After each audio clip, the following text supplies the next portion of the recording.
सबका नाम देखो।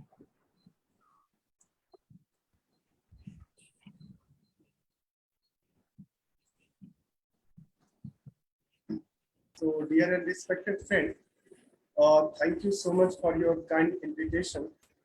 And you know, today is a very special day. Today is a birthday of Munshi Premchand ji.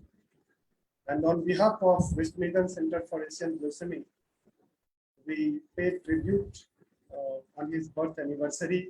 And you know, like Professor Pathak, Munshi Premji also exposed the ugly truth about society and used his word to increase awareness of social and national issues. So we are going to start today's session with an invocation of a song.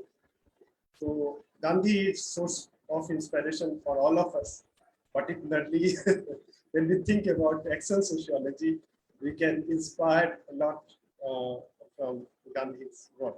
So we are going to start session with his song.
मेरी तो आशा भी ईश्वर से प्रार्थना भी है कि हिंदुस्तान ऐसा बने कि जिससे सारी दुनिया कहे कि अगर आज़ाद बनना है तो हिंदुस्तान के जैसे आज़ाद बनो। ऐसा करने में आप लोग बहुत बड़ा हिस्सा ले सकते हैं। सब के सब अपनी जगह पर अपना धर्म का पालन करें तो हिंदुस्तान जैसा मैं आपको कहता हूँ ऐसा बन सकता है, उसमें मुझको तनिक भी शंका नहीं है।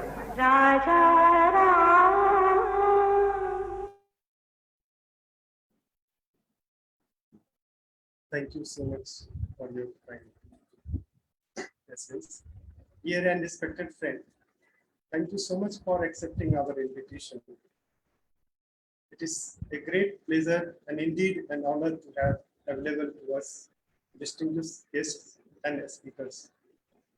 I welcome Honorable Chief Guest of today's session, our Swadhyaya, Padma Bhushan, Dr. Bindeshwar Pathak sir, founder, Sulabh International Social Service Organization. I welcome Professor Kumar Giri, moderator of today's session and honorary trustee of Vishwaneedam Center for Asian Listening, Puducherry and Chennai, and professor from Madras Development Institute. I welcome Professor Richard Pais, author of the book called Action Sociology, and he's also former professor of sociology, Autonomous College, which is Autonomous College, Mangalore. I welcome Dr. K.M. Ziyauddin, sir, from Department of Sociology, Maulana, Azad, National Urdu University, Hyderabad, and all the friends who present here, Professor Giri, Minati Pradhan ji, Dr. Ravindra ji, Dr. Sulabh, and all friends who present here. We welcome you on behalf of the Vishwaneedam Center for Asian Listening, and all the friends who are watching this program from YouTube channel and Facebook Live. We welcome you friends. Let me give a brief introduction of the stalwart Dr.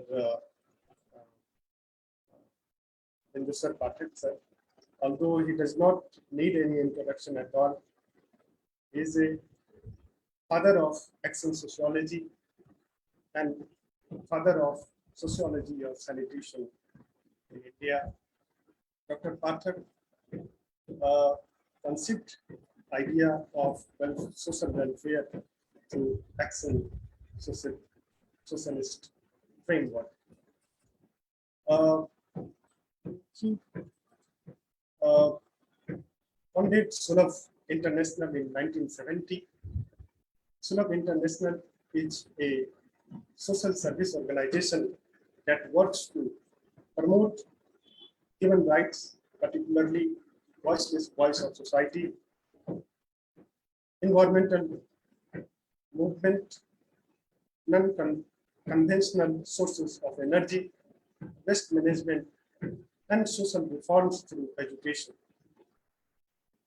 Professor Pathak also has made innovation use of biogas by linking Sulabh toilets to biogas plants, which are now becoming a byword of sanitation in developing countries all over the world.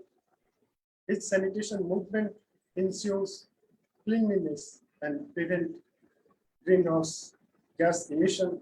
In 1991, the government of India conferred on Pathak the Padma Bhushan, one of India's highest civilian award. So on behalf of Vishwaneedam Center for Asian Listening, we welcome you, sir. Today's session, a speaker of today's session, Professor Richard Pais, is also a professor and a sadhak of sociology of sanitation and action sociology. So we welcome him also. Let me also give a brief introduction to our Swadhyaya Sahachakra circle. Swadhyaya Sahachakra is a circle of self and mutual studies. It is an initiative of studying and learning together self, culture, societies, and the world. Friends associated with this are eager to walk and mediate with new horizons of thinking and new movements of social and cultural change at work in our contemporary world. We study seekers such as Sri Aurobindo, Mahatma Gandhi, Chittaranjan Das, a creative thinker and creative soul from Orissa, and many others from around the world. We also present our own writings and reflect upon our creativity together. We also invite seekers from different fields of life to share with us their lives, visions, sadhanas, and struggles for creating a world of beauty, dignity, and dialogue. We meet every Sunday or sometimes on Wednesday. We accept invitation to be our co-nurturer from all over the India and abroad. So, and we look forward for your kind participation also. We very welcome you to be our donors. And with this brief introduction, may I invite Professor Anant Kumar Giri sir to kindly give a brief introduction of today's session. Sir, over to you. Thank you so much, dear Randhir, and thank you, Dr. Pathak, Professor Pais, Dr. Ziyauddin, and all friends co-present. So we are blessed to have the presence of our friends here, and we take this opportunity to engage with a very important book that Professor Pais has written, Action Sociology, contribution of Dr. Bindeshwar Pathak. It's an important work as it brings many strands together. You know, it gives a panorama of human history and the dance of life through time and the need for sanitation. And also it presents the life and thought of Dr. Pathak. And it is really heart-touching to read aspects from Dr. Pathak's life. Very inspiring, his struggle and his quest and amidst difficulties and not giving up hope. That perennial sense of learning that we get from the book about Dr. Pathak's life is inspiring. And Dr. Pathak has a book called The Road to Freedom. And in fact, this freedom from the anxiety about our biological need is a very important part of freedom. In Upanishad, there is the reference simultaneously to Arna and Ananda. And in fact, Dr. Pathak's work and the sociology of sanitation can build upon this integral reality of human life as consisting of food and freedom. And that food and freedom, Amartya Sen also talks about it. Now it needs to be also linked to our need for proper sanitation. Many years ago, in 1994, I spent a few nights in a shelter in Atlanta. And the founder of this shelter is a very inspiring person. I have written an article on it called P for Free with Dignity. And the whole manifesto of this group, a network of voluntary organizations working across United States, is that there the public law is that one cannot pee in the street. And many cities, and here we should remember that Dr. Pathak has been honored by New York City, and then from the book we read how the New York City mayor has designated one day as Dr. Pathak Day. But even New York City itself, Atlanta, and many other cities, now there is a strong public policy not to build public toilets.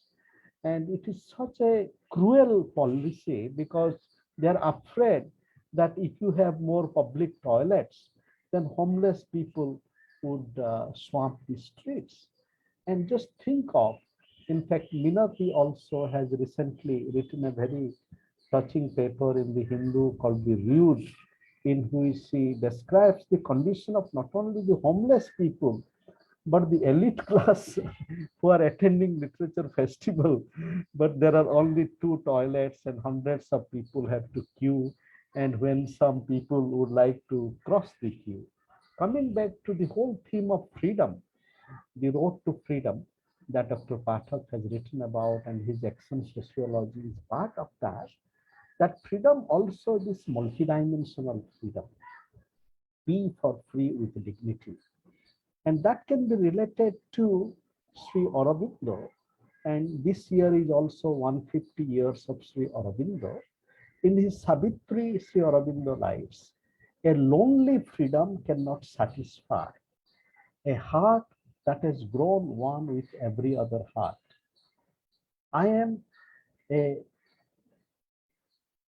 My spirit's liberty I ask for all. Sri Aurobindo is therefore saying in terms of liberty and freedom, liberty from anxiety of biological need.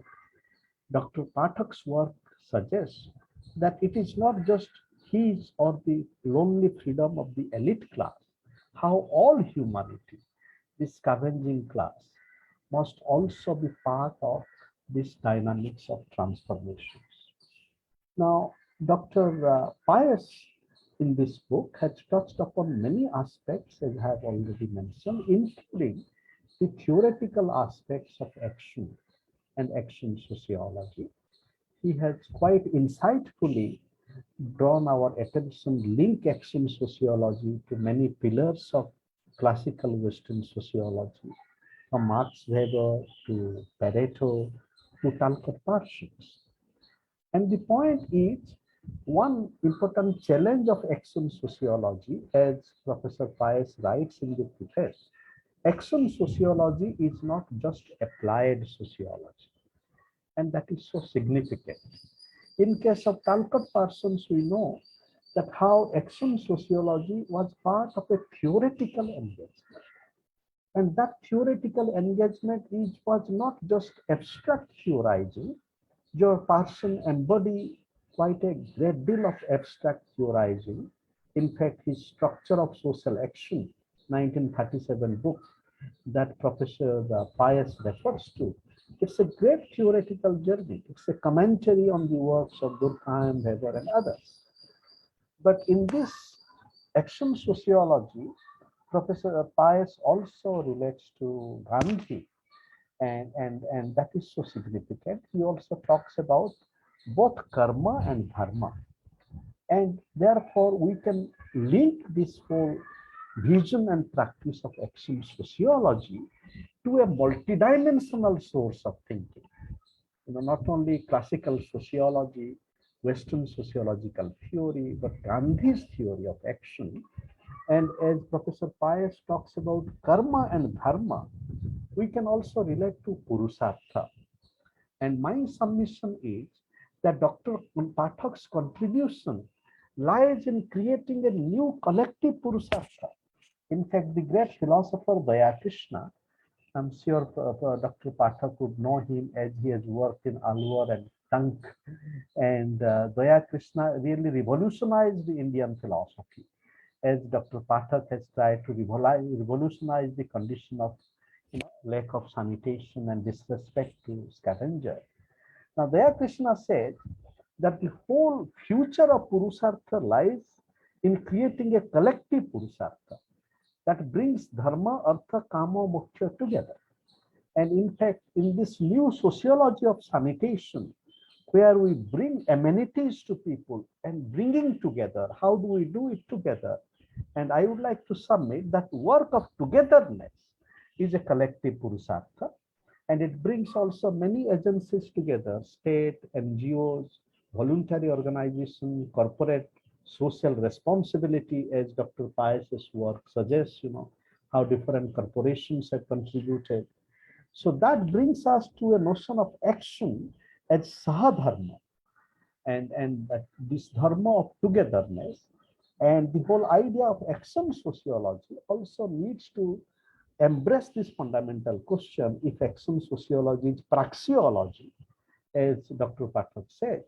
But the idea of practice, if we relate it to Aristotle, Aristotle talks about praxis, but also phronesis. What is phronesis? Phronesis is practical wisdom. And therefore, in our conception and practice of action sociology, we also need to bring the wisdom dimension. And action sociology as also vision and practice of practical wisdom. And another thought here we can invite, that action is also accompanied by meditation. And therefore, action sociology as a meditative verb of co-realization. In terms of sanitation, of course, providing sanitation is an ethical project. But the very space of sanitation, for example, Sulabh toilets, it can also be an aesthetic space. And there is maybe much more work in theory and practice needs to be done, that how the Sulabh toilets also can be an aesthetically rich place. I have never seen a painting in a Sulabh wall, or it does not require much more financial investment as a kind of an imaginatory, a new mode of reconstructing these places of toilets as also beautiful space. And as these places of toilets in the rural setting, as Dr. Pais also writes, even in the ancient world, the toilets were places of public gathering. So therefore, the Sulabh toilets also can be places of public gathering in an aesthetic sense. And here some works in cities, for example, in the German city of Münster, there is a project called Public Sculpture Project, where the symbols from different religions are brought together. So my submission is that the new frontiers of action sociology, not only as an ethical project, but an aesthetic project relating to Gandhi's work of Sarvadharma, this Raghupati Raghava Rajaram that we began with. Today, in the context of divisions of our mind and heart, that how toilet place also becomes a place of Sarvadharma. So with this initial offering, so I welcome all of you. And in terms of the proceedings of the day, I seek your kind consideration. Initially, we wanted to have it till 6:30, but we are blessed by the presence of many friends. So we may like to take it up to 7 o'clock.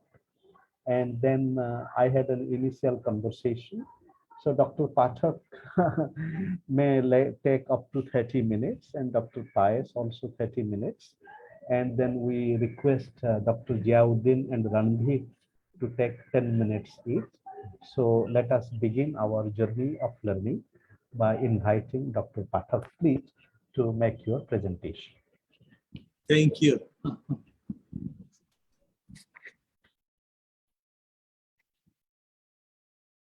Thank you, Professor Ananta Kumar Giri.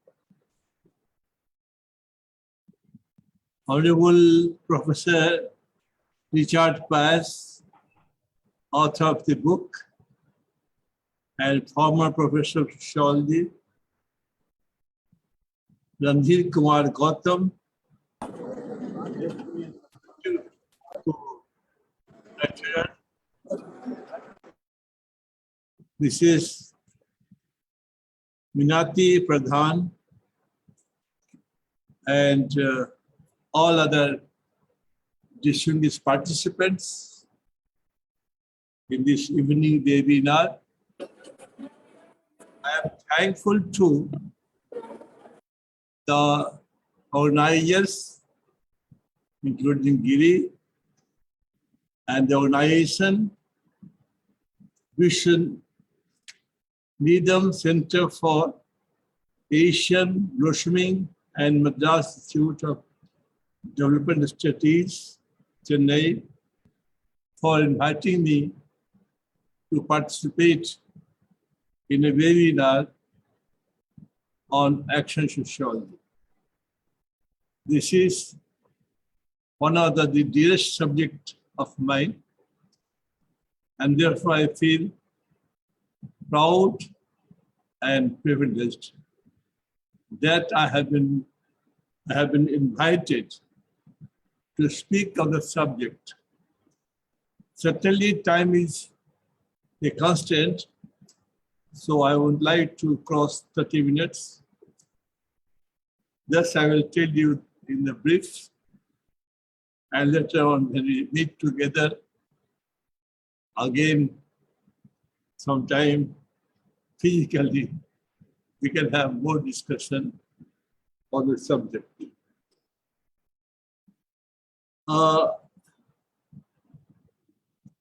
Salutation and sociology. It was used for the first time by Marion Talbot. Search for more articles. Sanitation sociology, Marion Talbot wrote an article, and when it was published, the students of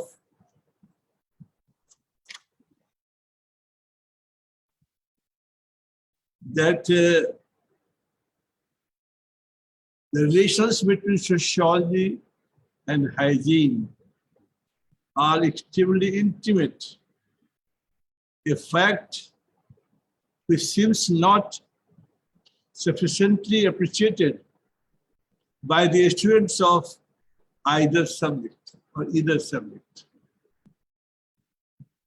So in 1896, this paper was published in the title Scientists and Sociology by Martin. And there, the students of both these subjects did not like this subject. So I'm happy that in 1896, it was not accepted by the students of both the disciplines, sociology and hygiene. But now, today, it is being taught in 18 universities of India, sociology of sanitation.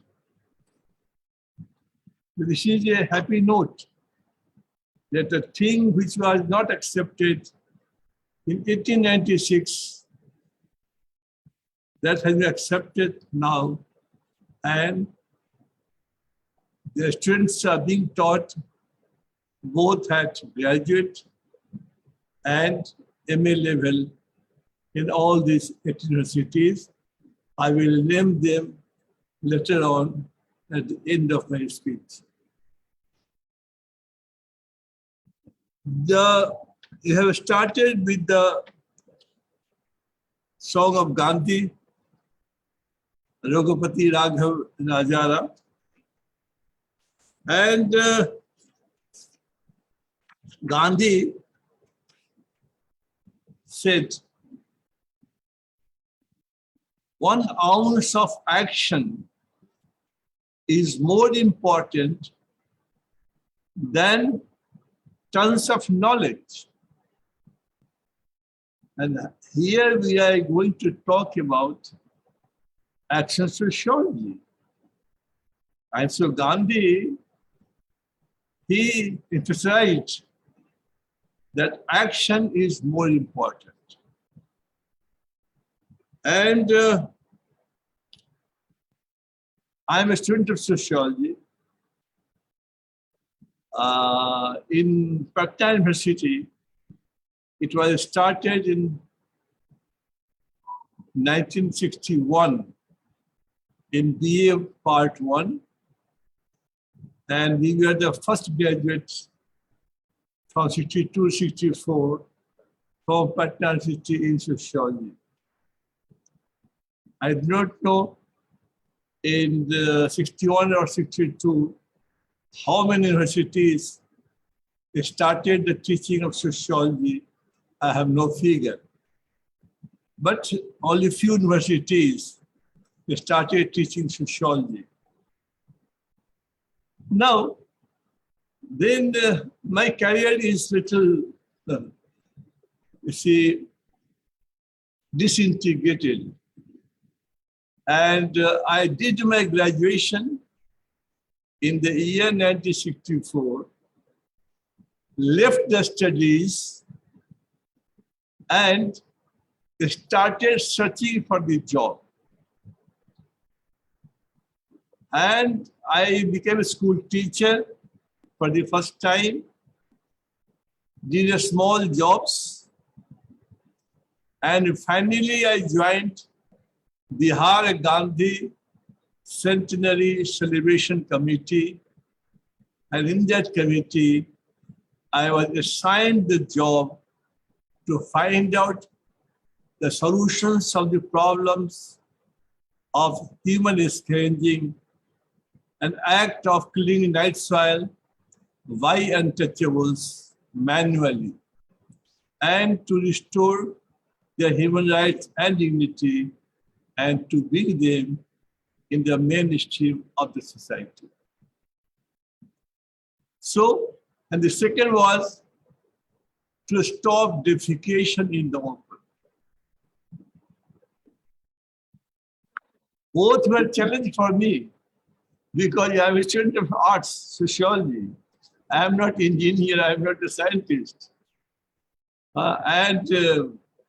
Fortunately or unfortunately, I was born in a Brahmin family. So to work on the subject of untouchability, untouchables, sanitation, toilets, all were taboos for the Brahmins. It was two lines, the parallel lines of the railways, and they cannot be together. So the Brahmins and untouchables cannot be together. It was the situation that time. My father-in-law was very angry. And one day he chided me. What are you doing all this? People asked me what the son-in-law was doing. What should I tell them? Gandhi himself, because time is short, only 30 minutes, therefore I would do very, very brief. Gandhi himself said, till they clean night soil, nobody will have food with them. In 1934, Gandhi invited upper caste people to have dinner with the untouchables. They came. What said Gandhi? We cannot eat with them. So Gandhi has written there that Indians are ready to face the bullets of the British, but unable to eat with untouchables.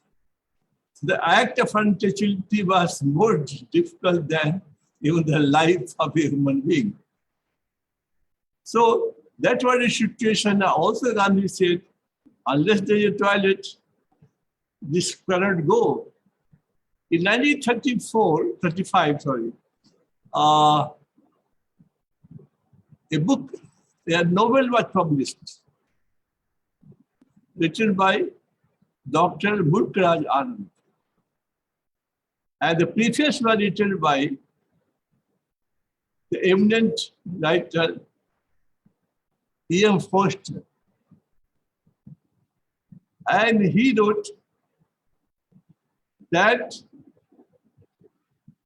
to abolish the untouchability, no abnegation, no sacrifice required, only a flush toilet. Social organization, government of India, state governments, all the tried their level best. But they could not find the solution of the problems. When the British came to rule this country, in 1827, the sewer line was laid in London for the first time, 1860 New York, and 1870 Kolkata. Now we show Kolkata. 1870. So this technology is very costly in construction, maintenance, and the water requirement is so high. By this technology, only they have covered 500 cities, class 1 cities, and the average treatment of human waste is 32%. And 200 towns, medium towns, treatment is only average 8%. And the city in which I am sitting right now, it treats only 69%. It means 31% is being passed on in Ramana River without treatment. So by this technology, it was not possible to and both the practices of defecation in the open and manual cleaning of night soil. So here, the role of action sociology comes here. I am not going to tell you the process or the time spent because it will take too much time. We will talk later on. So, when I started, by the time, I already had invented the 2-pit pour flush ecological compost toilet. This is my invention. And I did 69. And there are 2 pits. One is at a time, others kept standby. In the first one, it's full, situated under one.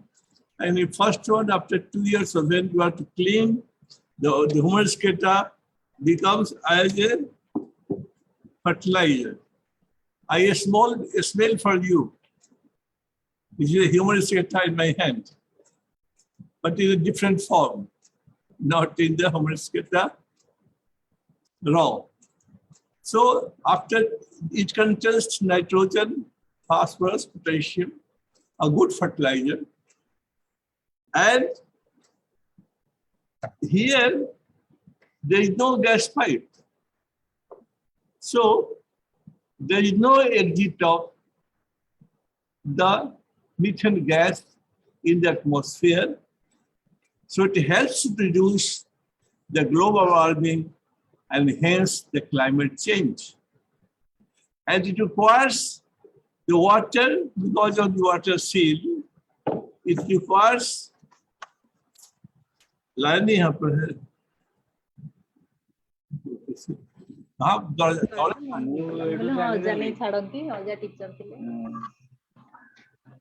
because of this water seal, the water requirement is only 1 liter or 1.5 liter because of the size of the water seal.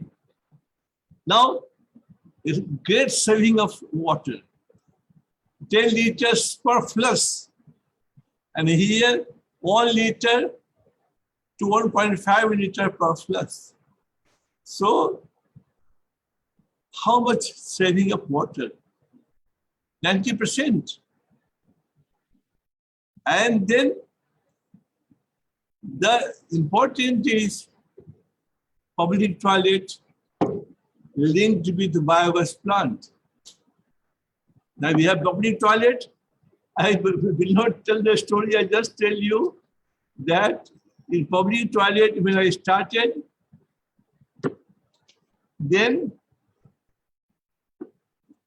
it was decided that the corporation will give me land for the construction and also the money for the construction, but not for maintenance. So we have to charge 10 paise at that time, a small coin, and that was the source of revenue for the maintenance of public toilet. The toilet, bathroom, urinals, washroom. Most important thing was the maintenance around the clock. That is the success of Sulabh. Maintenance and follow-up. So then comes, this is a biogas plant. And this is from human waste to public toilet. And Ravi Shankarji, Honorable, he is frying papadum in our office, you can say, our complex. So you can use for cooking. And then Amit Shah,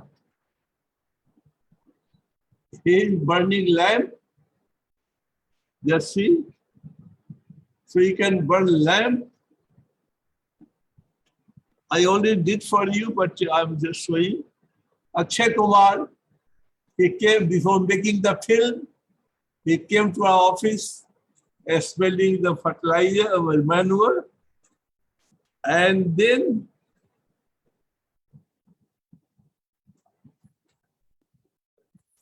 you can warm your bodies, because in north it is very winter, harsh winter. So you can warm your bodies. The former ambassador of America, he is warming bodies. And that is Jitendra Singh, MOS in Prime Minister office. Here he is looking how the biogas is converted to produce energy to supply as a street light. Now here also methane is burnt. So we are not allowing methane to go to atmosphere. And we are reducing the methane. Then comes the sewage water. This is only public toilet. Just go and see any toilet. Can you find out this water in a public toilet? And we have cleaned it. The structural, biochemical oxygen demand. So Ziyauddin is less than 10. And this water you can use as a fertilizer. It also has nitrogen, phosphorus, potassium. And also, if you don't want to use a fertilizer, you can wash your hand. And if you want not to wash hands also, then you can discharge the river bodies, and there is no chance of pollution. Now, because time is short, so I will be helpful. I would like to cover. So this is very important, like access to sociology, that this is being taught in 18 universities. Just I take the name. I won't go in detail. So Maharaja Krishnamurti Bhavnagar University, Hemchandra North Gujarat University, Sardar Patel University, Gujarat, Laitnal Mitra University, Darbhanga, Bihar, Kumar University, Nainital, Uttarakhand, Hemati Nandan Bahuguna, Garhwal, St. Station and Vocational Training, Agra,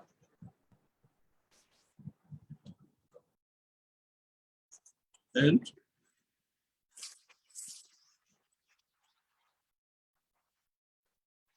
then Kashmir University, Srinagar, University of Kolhapur, Maharashtra, Shivaji University, Kolhapur, Gujarat University, Gujarat, Bhakt Kavi Nursing Mehta University, Gujarat, Saurashtra University, Gujarat, Department of Sociology, Mangalore University, Bangalore, Richard Pais is there, Bangalore Central University, Bangalore, Kannada University, Hampi, Convener University, Shimoga, and Central University of South Bihar, Gaya.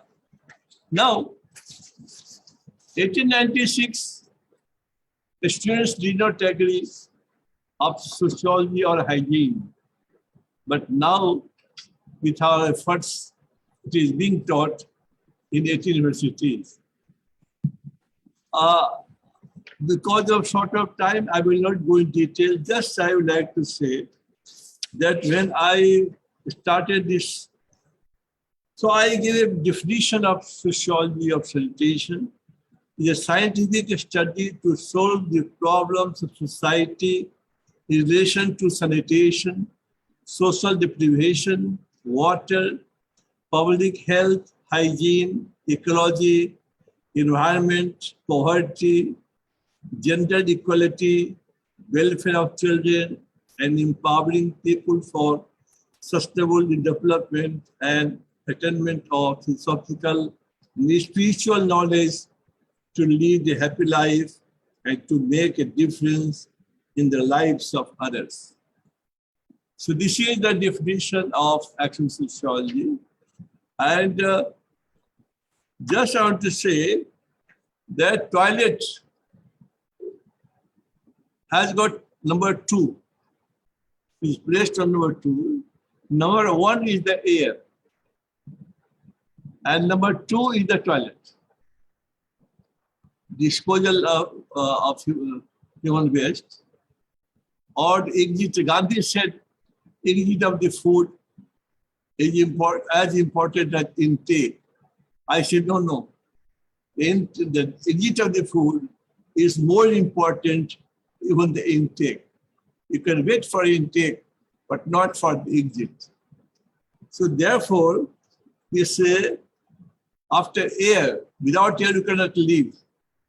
But after air, if you take water or fire or any food to eat, that you can do later on.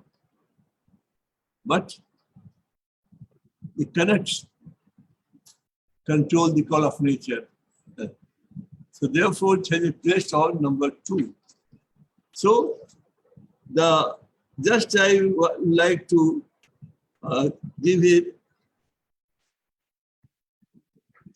just advice that if you are in the meeting like this or in a traffic jam, you just put your pencil or pen and move anti-clockwise for 4 to 5 minutes.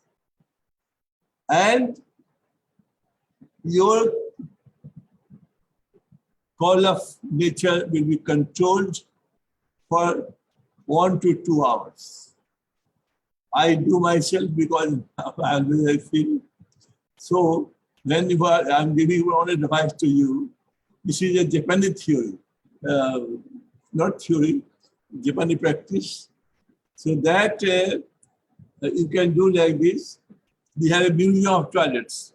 I'm not able to discuss now. So that the toilet.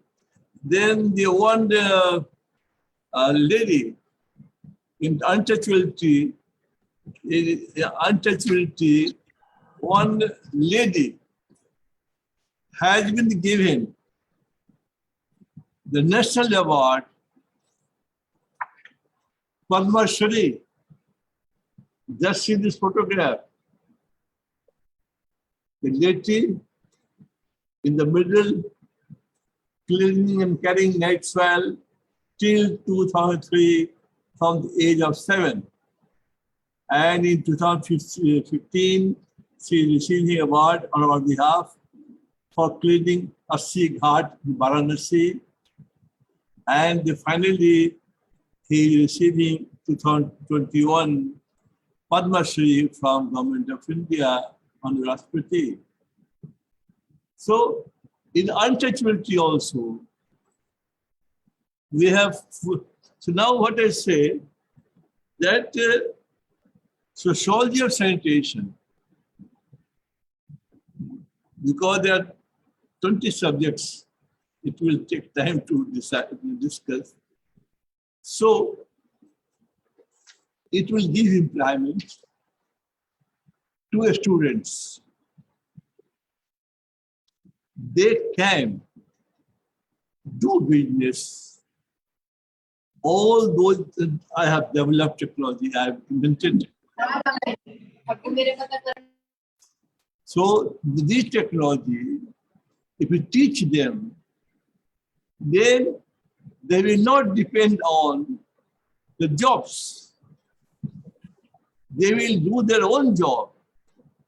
When I told you I became a school teacher, did a small job. I was searching for my job. Now Sulabh has about 50,000 volunteers working for the organization. And without any donation or grant from the government, only from the works which we do, and money is saved. Out of that, we are giving them the honorarium. So just see that I was searching for jobs the same way.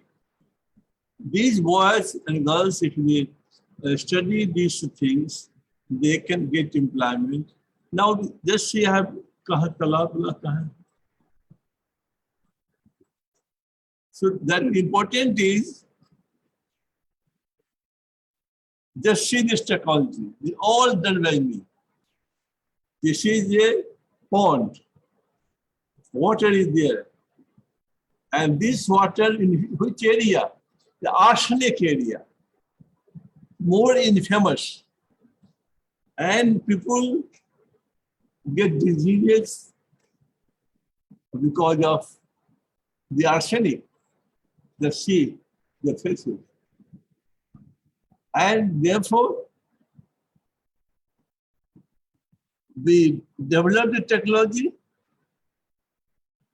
I am drinking water on your behalf. That's it. So this water, I give one example, that this water is sold at 50 paise per liter. 8,000 liters is cleaned every day from the pond. Water is checked every week from the engineering college of Kharagpur or some other university. And so 4,000 per day multiplied by 30, 1,20,000. So this is totally economically viable, and 2 to 3 boys and girls, they can get employment only from this pond. If they have other ponds, from the fish they can grow, we have other technology, and there they can get employment. Now I just leave here to all of you and just say that we have also given the widows of Vrindavan. Honorable President of India recently went there, and he himself met the widows of Vrindavan, and they just see this widow. वो कहाँ है? Holi player कहाँ है?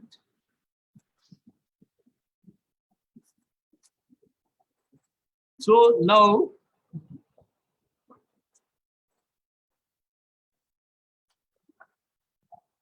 this is in Deepavali, and Holi वाला नहीं है.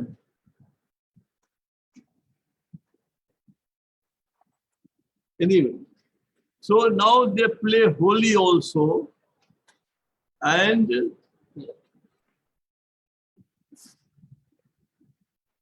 now just they play Holi. Can you imagine? Widow can touch color? Never. In the Indian upper caste society, never they can touch colors. So we have changed the behavior, attitude of the people in many subjects. Now, the widows, they become just like untouchable in the old family when the husband dies. So next time when you ask me, or we have time next later on, because I don't want to take whole time of yours here. So next time when you ask me to come and with all this, I clean toilets myself. Even Gandhi did not do. So I clean just to know the pain of sufferings of untouchables. So this was most impossible to do. You have already mentioned in your speech about this, I leave it. Leave it.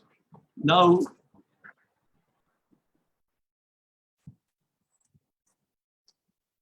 this Sulabh, this last I conclude. This Sulabh technology was declared one of the 5 inventions of the world by BBC. Can you imagine? And I am not engineer, not a scientist, just like a sociologist. And then I said to myself that in sociology, we have a study of the caste system, social structure, religion, and maximum social pathology, but no action. 85, the first meeting of active sociology, Governor of Bihar, Vishwaneedam, he inaugurated.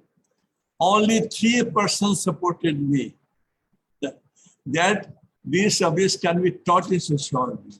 All said, no, what nonsense you are talking? How we can teach in sociology? And now just see how people have accepted it. So I think I'm thankful to you for giving me the opportunity, and we should carry forward action sociology, and that they help both to sociology and action sociology, that people will get attracted toward this subject. They will enhance reading and of this subject. So I'm thankful. I close my speech. Thankful for giving the opportunity. With the yours, I am Giri. I am thankful to you that you have given me the chance. Thank you.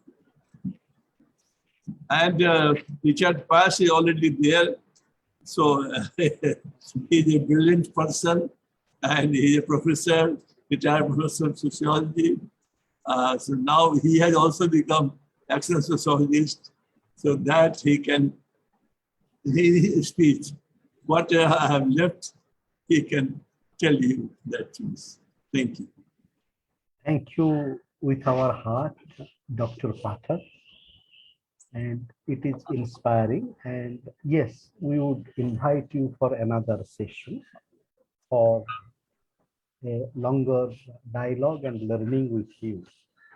And out of many things that you have gifted us, for example, the last presentation about the widows and Holi, so significant. Holi, the dance of color. Yes. And in a way, Holi is also a sangam of holiness and wholeness. Yeah, thank you. And then therefore, how action sociology becomes a sangam of holiness. Even in fact, building on Gandhi, we can also realize that how toilet is a temple. And therefore, the division between the toilet and temple is transcended in the spirit of Gandhi, and which you are embodying, so therefore the toilet and the temple and the holy, a sense of wholeness and holiness. So thank you with our heart, Dr. Pathak. And now Professor Pais, please.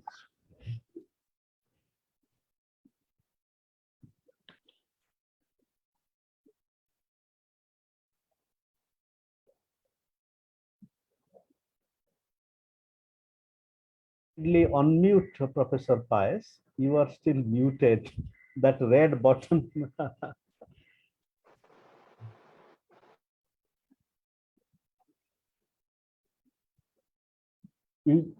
you are still muted. You just press that mute, unmute yourself. Yeah.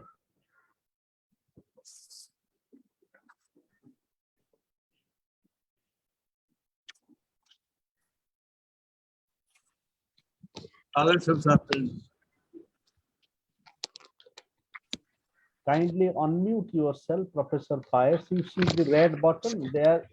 Sir, you can press on that mic. Picture is there on that. You can just click.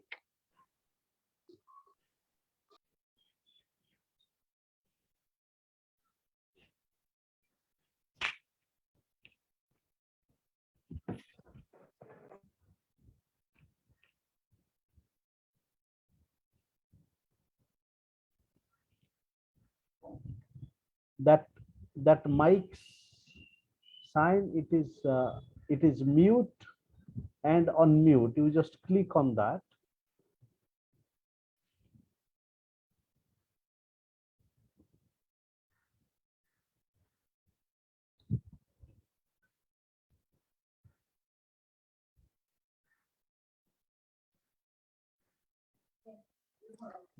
Richard sir, you have to unmute your mic, please.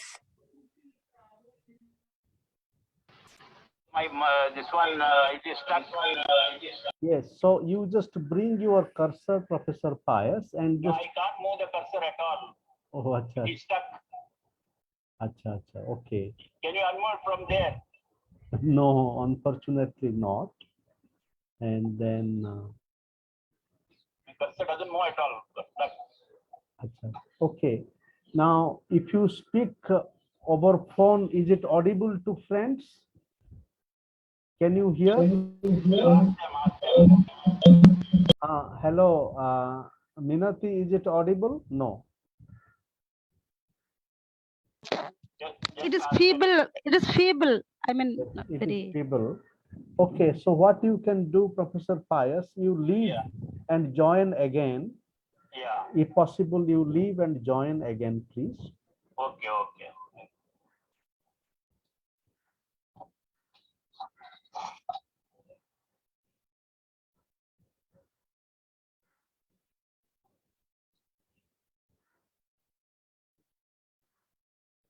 You are working from your mobile or laptop? Laptop. Maybe in your mobile, you can also join through your mobile. Just click on No, that. I don't have the facility. Mobile. Okay, then you kindly leave and join again. No, can't leave also because even the cursor doesn't move. Okay, The okay, whole thing got stuck. okay. Only I can speak on the phone if you want. Okay, then let us do that. Even if it is feeble, we can listen a bit, no? Minati and Randhir. Yeah. Is Yes, it- yes. Please do. You speak over phone. Yeah. Shall I start? Yes, please. Yes. So respected Dr. Bindeshwar Pathak, Professor Ananta Giri, and my dear friends, action sociology is the latest branch of sociology specially brought out by Dr. Bindeshwar Pathak, founder of Sulabh International. In simple terms, in sociology we know that it is a theoretical subject. So sociologists, if you want to solve the problems, you study in 4 stages. First, you come with the definition to find out the causes, effects, and you suggest solutions. So that is the job of a sociologist or a social scientist. Though we do many researchers, we don't know how to get it to the practical side. For example, recently I wrote 2 very good articles. One is flood control mechanisms in India. So India is suffering because of various floods, and a lot of people die, and this creates misery. So in such instances, I have suggested why the rivers get flooded because of the topsoil which is washed away, and only solution is that of deepening of the rivers. The second article I wrote is the middle path in prohibition policy. It is also a very good article. I suggested that up to 25 years nobody should be allowed to drink, and 25 to 50 years only light drinks, and from 50 years hard drink can be taken. You have seen that in dry Gujarat other day so many people died. So we have to prevent that. But now though we have solutions how to pass on to the government, it is very difficult. So here comes the role of action sociologist. Action sociologist, he himself tries to understand and starts doing something. So that they don't wait for the government like Dr. Bindeshwar Pathak. They themselves try to solve the problems, and in this way they attain what they want. Now coming to the concept of social action, action refers to accomplishment of a thing over a period of time. Social action refers to action of a group. Now the concept of action we find both in Western philosophy and Indian philosophy. So in my book, as Dr. Ananta Kumar has mentioned, I have started with the concepts of karma and dharma. Karma means action, and we always we speak about karma phal, effect of your efforts and other things. And secondly, the concept of dharma. In Indian philosophy, dharma is a very broad concept, and it can be translated into many things. It could be religion, it could be justice, it could be truth, anything, or one's duty. We hear in Mahabharata, it is a war between the Kauravas and Pandavas, and here you find that they have to fight, and in such instances, the Arjun goes to Krishna to find out his opinion about the war. And what is the advice of Krishna to Arjun? He says, you belong to Kshatriya Varna, so it is your duty to fight. So in that way you find that Mahabharata war goes on. Then coming to the Western philosophy, we have got Max Weber's concept of social action. Max Weber conceived sociology as a comprehensive science of social action. So his theory is brought out in his book, Economy and Society and the Protestant Ethics and the Spirit of Capitalism. So Max Weber gives three aspects of social action. First of all, he says it is influenced by an action of past, present, and future. Secondly, social action presupposes the presence of others or other individuals. And he finally says there is necessity of subjective meaning in action. For example, if there is an accident, the accident means there is nothing. Whereas if a person does it deliberately, it gives subjective meaning to that. Max Weber speaks about 4 types of action: goal-oriented rational action, value-oriented rational action, affective or emotional action, and traditional action. Because I need not explain all these. Then we have got Talcott Parsons, his theory of action, which is given in the book Structure of Social Action. So he says action can be cognitive, aesthetic, and evaluative. Then you find that Talcott Parsons is guided by, in action, by the personality system, social system, and cultural systems. Personality system refers to the individual. Social systems refer to the interaction with others, and cultural system refers to what he inherits from his past. Then we also speak about the prerequisites of social system. That is pattern maintenance and tension management, adaptation, goal attainment, and integration. Next, we have got Wilfred Pareto. As you know, Pareto was an engineer, he was an economist, and also a sociologist. And since he was studying economics, he found that this is inadequate.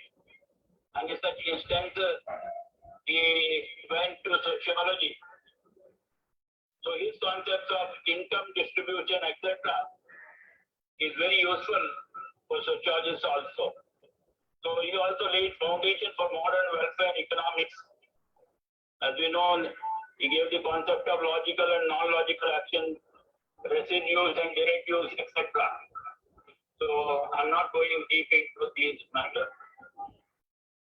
Next, we come to the concept of Mahatma Gandhi. Of course, different people have mentioned about social action.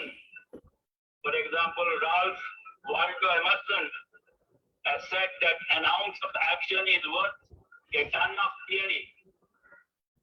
Now again, Gandhi has said an ounce of practice worth more than tons of preaching. Again, Gandhi has said, is action not the fruit of action?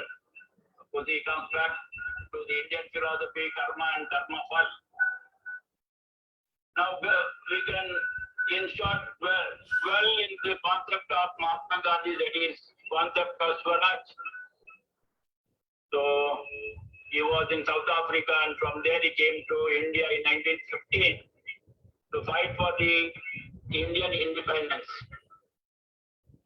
Then we find that he also spoke about the caste system. He was not in favor of caste system, but he wanted to maintain the Varna system.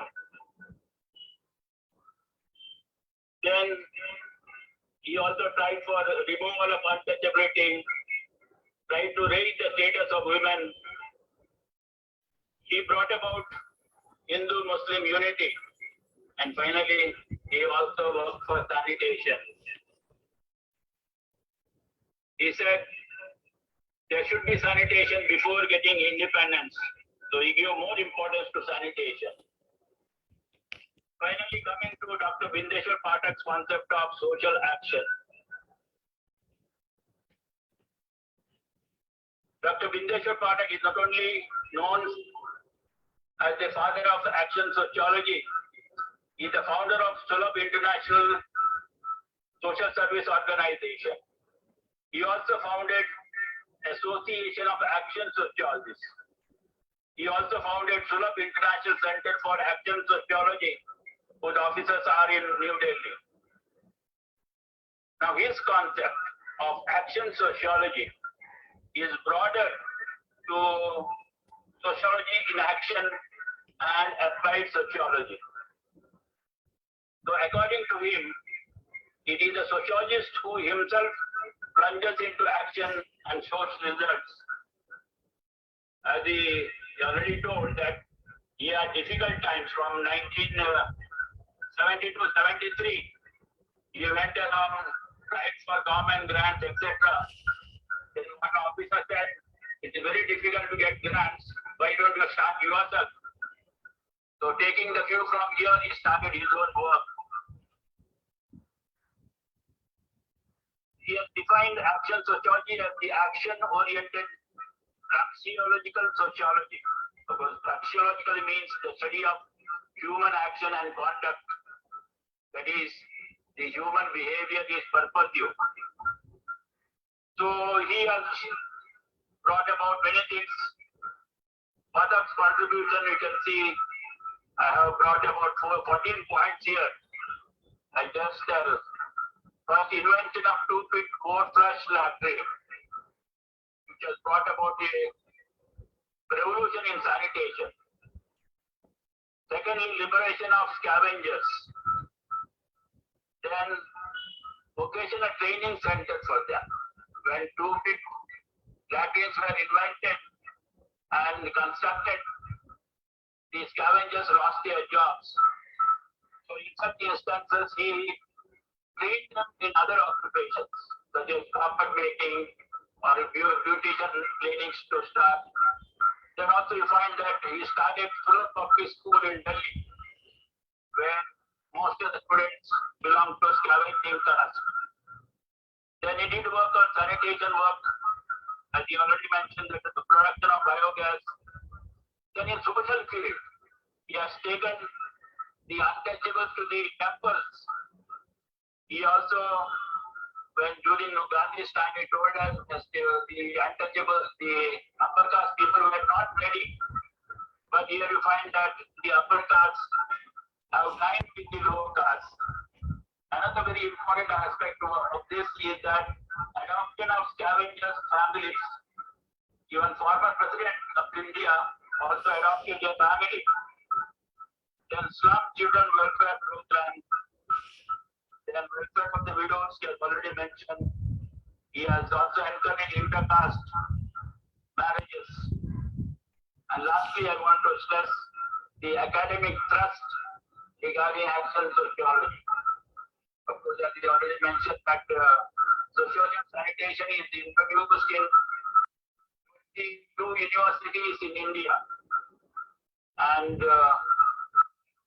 last 5 years back, five of us wrote a book each on sociology of sanitation. Of course, recently my book came out, Action Sociology. Now I'm in the process of writing 3 more books on sanitation and other topics. Now, before I close, I just want to clarify, because people confuse with the action sociology, the applied sociology, or social work. First of all, let me tell you what is academic and applied sociology. Academic sociology is also called basic sociology or pure sociology. Here it is done through research, writing, and production of academic knowledge. Applied sociology is practical sociology and refers to application of principles, theories, and theoretical sociology to the practical field. Then action sociology and applied sociology. Action sociology is a researcher and also is an inventor. He has got solutions to all the problems and he himself tries to solve the problems. In many instances, they have got their own NGOs. Then we come to action sociology and social work. Social work is a profession concerned with helping individuals, families, and communities to enhance the individual and collective well-being. So it is a professional work, whereas action sociology is not professional. It may become professional later, but you find that here the person concerned himself tries to solve the problem. Then finally we see the concept of action research. So it is a comparative research on the conditions and effects of various forms of social action and research adding to social action. So through action research, we are thinking about action. So it is both cause and effects of action. So with this I close. I thank you, Dr. Ananta Kumar, Giri, for giving me this opportunity. And I don't know whether all of you heard my voice. Anyway, I have tried my best in spite of my limitations. Thank you very much. Thank you so much, Professor Pais. And our experience in the last 18 minutes suggests that fate is not destiny.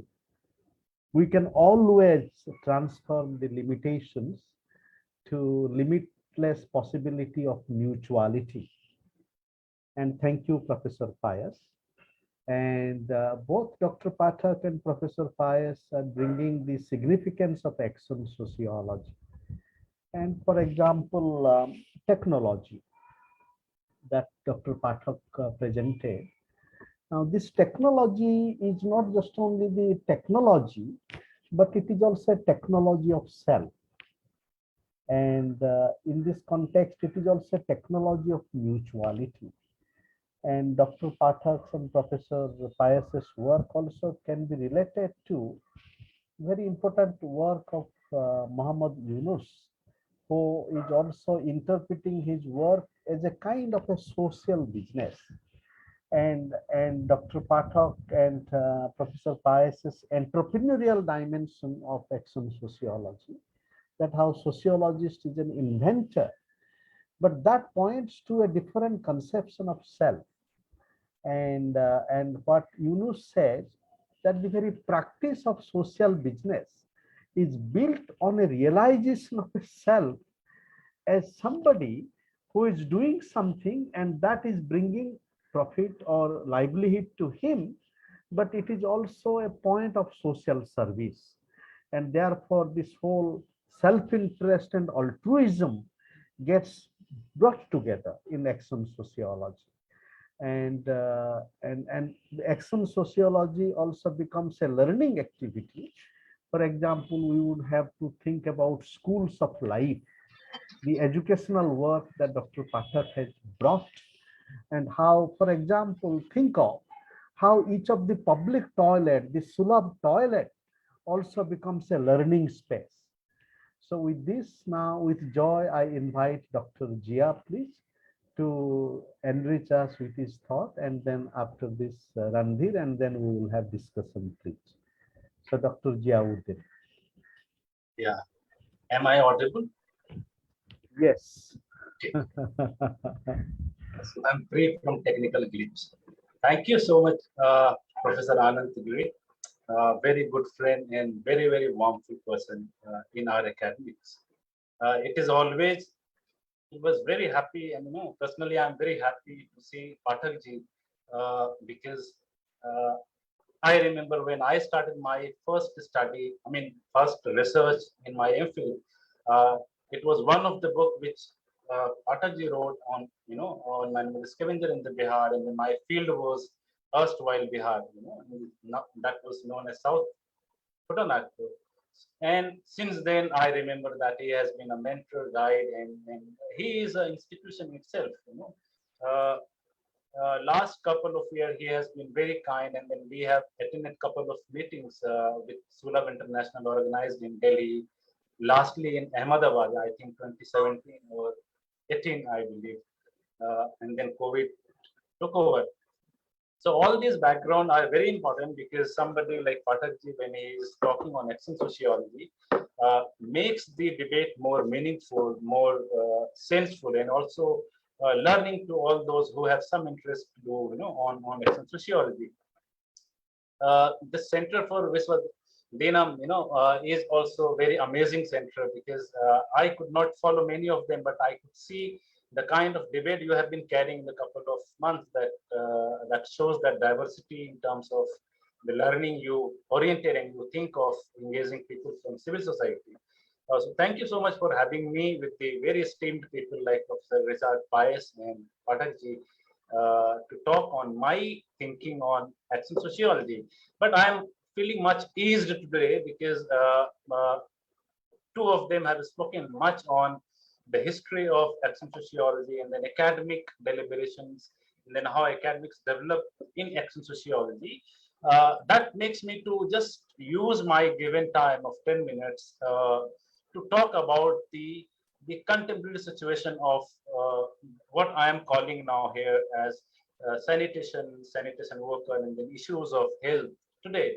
And I'm talking this only because just now, a month back, I started a new study on sanitation workers, and which is supported by ICSSR. Friends, I work in this area for quite a long time, and I did a couple of studies on. In fact, you will be surprised to hear that I did a study in Hyderabad, where I'm located, on Muslim scavengers, and then that was one surprising study to me, when I did, and a lot of new nuances came up. But I would not discuss about that. I just wanted to see the certain aspects which I understand in the larger spectrum of sociology of sanitation and then issues of health. As you just hear about, 18 universities in India are teaching sociology of sanitation or action sociology.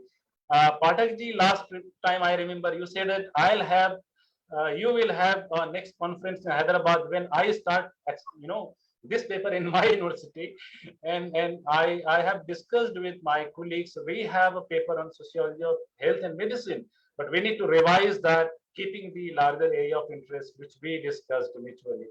So we are working upon that at Maulana Azad National Urdu University. It's very new university, but then we are doing great at Hyderabad. So we look that we have some offline event here in Hyderabad in this area. Let me also see that, when we talk of sociology of sanitations, what Professor Pais dropped in, our understanding that to understand the division of work between the sacred and the profane works out among the social groups in India is larger concern we should understand. when we are talking about work and occupations, they are divided based on the sacred and profaneness of the work, and this is very important marker to understand an occupation which is based on birth in a particular caste, and how you could hear from the first speaker that somebody who is not from those occupations are also in difficult situations to work upon them. But somebody who is also not belonging to the larger area of the same larger religious spectrum of the group and then wants to work on that area is another problem. Ziyauddin wants to work on sanitation worker who we used to call as manual scavengers, is again a very difficult area because when I would do field work in my initial days, in initial studies, people would maintain a distance with me when I am off from the field and say, no, go home and take bath and then we'll have some discussion about your field. From a journey where you feel that before doing any field, people don't notice you because you are consciously choosing to travel into the street, locality, mohalla of manual scavengers, sanitation workers. So you are identified somebody who is visiting and getting polluted, polluted in terms of physical touch. Doing study on that community is also a challenging task, because your presence is also a difficult task for somebody who doesn't want to see that. So Sulabh did that. Sulabh did a benchmark to bring sanitation as one of the sub-discipline in Indian sociology. And we are really very great to have that. The second question which I want to address here that we have varieties of area in Indian sociology. We have different sub-discipline in Indian sociology, but and in fact, including that, we also had public health and health studies in Indian sociology, but we never bothered about understanding what kind of theoretical perspective this demands. Do we need a different paradigm to understand a community which is engaged in some occupations, which may be which is basically birth based, or somebody who chose to do those? And in my study, let me also share that in my initial study in the state of Jharkhand, I could found that in the absence of manual scavengers or in the absence of sanitation workers, Adivasis were entering into these occupations, because when urbanization process is taking place, you have municipal corporations, you demand a manual workers. And if the caste group is not filling that gap, you had other communities who were looking for labor works, and it was cheaper and easily available because you will not have competitions from other caste or community groups. So Adivasis would enter into sanitation work and sanitation work largely in hospital industry, in hoteling industry, in restaurant industry, where cleaning workers are required. And so this becomes very important question for a student of sociology. How do you locate that? Are we seeing this new phenomena where people from other social groups are also entering into this occupation, which was primarily based on caste? The second question, the third is that first, just I referred, first who touched this work was Pathak, and perhaps he must have been untouchable when he started working in this area, because the year he started, I was not born. I was born after 76. So, but then by reading all of your write-ups and having several interactions with you, I believe that you were untouchable at the time. Today, what you are, we all know. But then my question here is that the journey of working people in this area, and when we have on October 2, 2014, a new mission, Swachh Bharat mission in India, gave a new dimensions and challenge to Indian sociology that how do you locate? Because a pure theoretical sociologist would say, no, this is not my area. We don't want to do any research. What kind of theoretical paradigm you will use into it? But then you cannot get away from that. And Swachh Bharat mission brought a new area of debate and research into this, that are those workers engaged for centuries as caste-based occupations, are they going to remain the same worker, or are we going to have a new set of workers on the basis of the skill, knowledge, technology, and then no identity of the caste I am born into? This is the third question, which I'm also questioning in my new study, which I have just started. And then fourth question is that who missed out? What is missing out in the national policy? We call it, Clean India missions. We have Swachh Bharat mission, and you can see the millions and millions of amount being allocated in this area. But then question is that, are we really talking about caste and occupations in this very mega policy of the government of India is the question we need to address. Because when I examine this, it addresses a lot of rehabilitation and training of the workers. Sulabh did a lot of initiatives in terms of rehabilitations. But when you want to have a policy which is based for the national, at the national level, at different states, and the states having, quite a lot of complexities and diversity in terms of governance, in terms of caste, occupational structure, and then in staff, allocation of the amount the government of India would do to different states. So keeping all these three components, do we really find that the question of caste remains very significant in the Swachh Bharat mission? Needs to be studied more, because when I was doing a lot of literature studies, and some of the studies, large number of studies are evaluation studies of the district, of the state, of policies, audit, etc. But we do not find much serious sociological nuances or sociological studies to locate. For example, the policy should and would address sanitation, social deprivations, rehabilitations, gender equality, sustainable development, and then making the cities more smart. And this smartness, I have problem.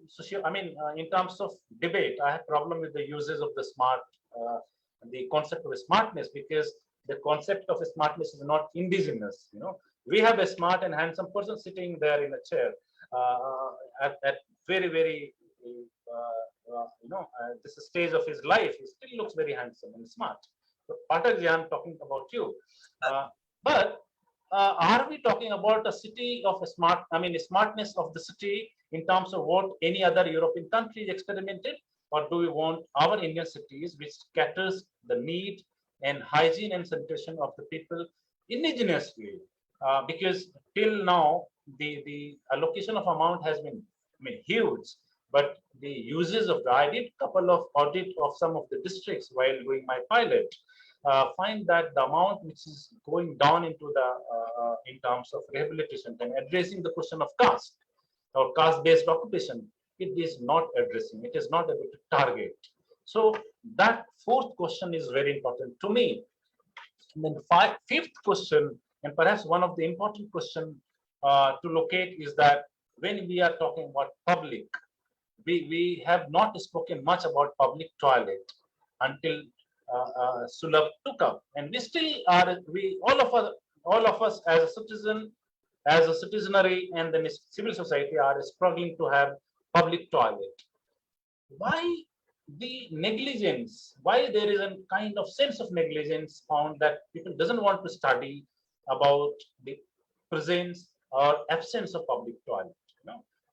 At times you will feel when you're traveling as an outsider to various cities in the country, you seems that it is Sulabh toilet everywhere at railway stations or municipality town, etc. when you go for any field work and excursion.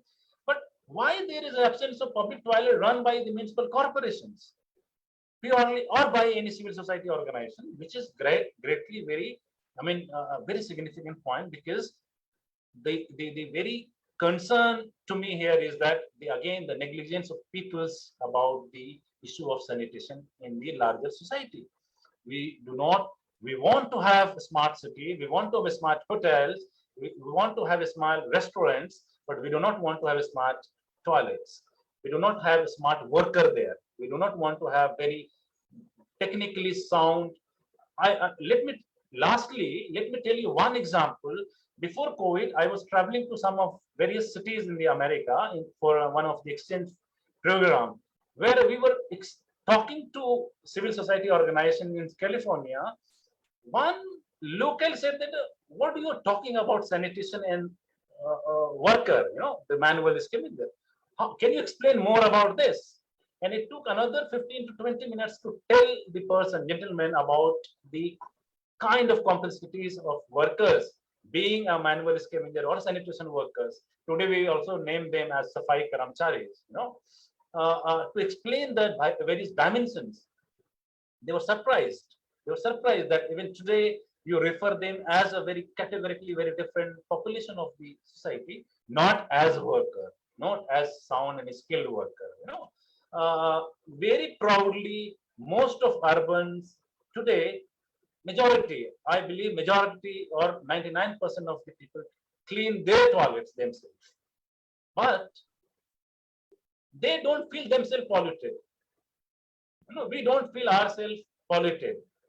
But when somebody comes and wants to clean any building, any public building, any community hall, we see them as polluted person.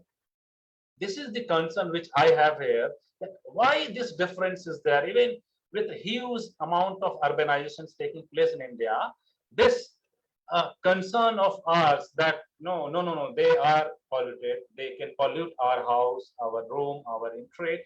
Entry into our house will pollute the entire area. And I am witness to that very much, very closely while I was doing field work on Safai Karamcharis. Earlier we used to call that. So these are very important concerns to be studied very differently. The question which I raise here, I'm trying to understand with the new study which I have just started, and I'm trying to do a comparison of Telangana and my erstwhile study in Jharkhand, that how these sociological questions on sanitation and health and then life of peoples, can be seen in urban pockets where huge amount of allocation of amount takes place in urban India in the name of rehabilitation and addressing the question of caste and occupations.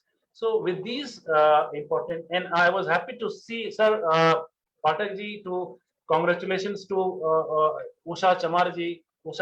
Now, what you say that getting Padam Shri for this, we heard her so many times in the program we organized. But I would not take much time. I know we are getting late. I stop here by thanking Ananta ji and Gautam Randhir ji for inviting me in this discussions. Thank you so much, and it was pleasant to be with you. Thank you so much. Thank you so much, Dr. Jia, for bringing many important questions, including the challenge of cricket, and therefore the continued challenge of caste. And that also requires a kind of transformation of consciousness. And therefore, how sociology of action and sociology of sanitation is also related to a widespread cultural work of transformation of consciousness. So now, Randhir, please.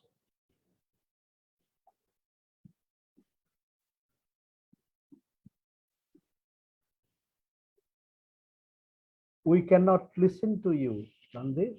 Are you muted?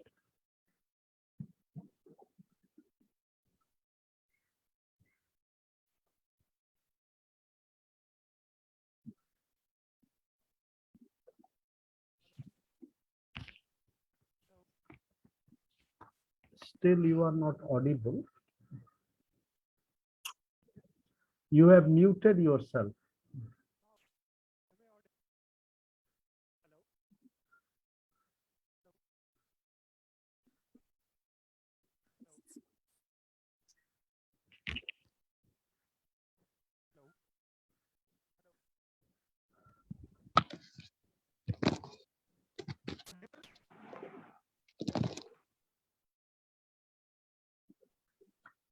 Hello, Randhir. Yes, yes. Now we can hear you, please. Okay. Yeah. So I think there is a network problem. So thank you so much. And I can recall the day when Bindeshwar Pathak sir came into BN College in Patna University. And he delivered an excellent talk on sociology of sanitation. And after that, I got inspired and he became my reference personality. Although I did not do any work proper manner, but I can inspire from his conception for that matter. And I found, of course, I read a paper which was published in 1992 called Action Sociology Review. And there, Rajeshwar Prasad, I like his article. He wrote on action sociology, problem of conceptualization. And he brought a very important idea called, he said that action sociology unconsciously derived from arguments of critical theory. And I really congratulate Professor Pathak's conception. I found his epistemology is emancipatory in nature. And I think in 21st century, if we redefine sociology, then action sociology should be the framework for our doing sociology. So, I really endorse the idea which was advocated by one of the thinker called P.N. Pimle, and he wrote towards a conceptual framework for action sociology. And he wrote, what is action sociology for that matter? It is not the study of social action, because we got a lot of comments from our foreign friends who joined today. They conceived action sociology as a part of Bavarian sort of sociology. So for them, I am quoting PM Pimle's understanding, and he said that it is not a Weber's or Parsons' theory of social action, not is it the phenomenological understanding of action. What is significant for action sociologists is the intervention of the part of individual and the groups in the ongoing social process in the favor of altering the existing social order in a certain desired direction. While I was pursuing my master from Jamia Millia Islamia, I found in a dilemma, because the subject matter of action sociology, social work department claimed that this is my work. Don't, you sociologists do only, theoretical work. For social transformation or for social intervention, this is the social work department, so they will do the work. And among sociologists, I did not find a kind of orientation towards change, a kind of Gandhian praxeology of doing things. So I learned a lot of things from the life itself, from the life of Bindeshwar Pathak sir. But I really found that, of course, there was some conferences organized by A.N. Sinha and Professor Neil Ratan sir is there. But, I found like action sociology, there need a kind of department, like Department of Delhi School of Economics. They have a legacy of M.N. Srinivas, like Yogendra Singh legacy I found in JNU. In the same way, there should be any department where we can nurture the action sociological framework for that matter. And when Yogendra Singh writes an article in Action Sociology Review, he mentioned like even the father of sociology, Auguste Comte, was very much concerned with social reconstruction. Of course, social reconstruction, conception of social reconstruction as a critique of Auguste Comte. But I think in action sociology, we have to redefine the critique for that matter. It is social reconstruction which will pave the path of growth of sociology in 21st century. So I think we have limitation of time, and I also wanted to share some thought on the methodological part, but unfortunately we will have some more question answer, and there are more senior. So I'm concluding myself here. So thank you so much, and thank you, Professor Bindeshwar Pathak sir, to be our co-nurturer and nurturer of action sociology. You are like reference personality for us. Thank you so much. So thank you, Randhir, and you have really exceeded yourself in the sense that what you have presented also points a beautiful movement of transcendence. And that is the point is, and this is also a critical question.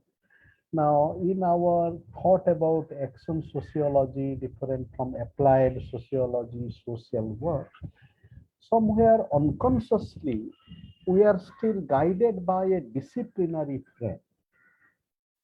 But if anything, action sociology is also a critique of the limits of disciplinarity. And in a way, it really, as Dr. Pathak is saying and Professor Pais, that in action sociology, sociologist herself becomes a initiator of action. So it is in that sense, we need to cultivate action sociology as a transdisciplinary project.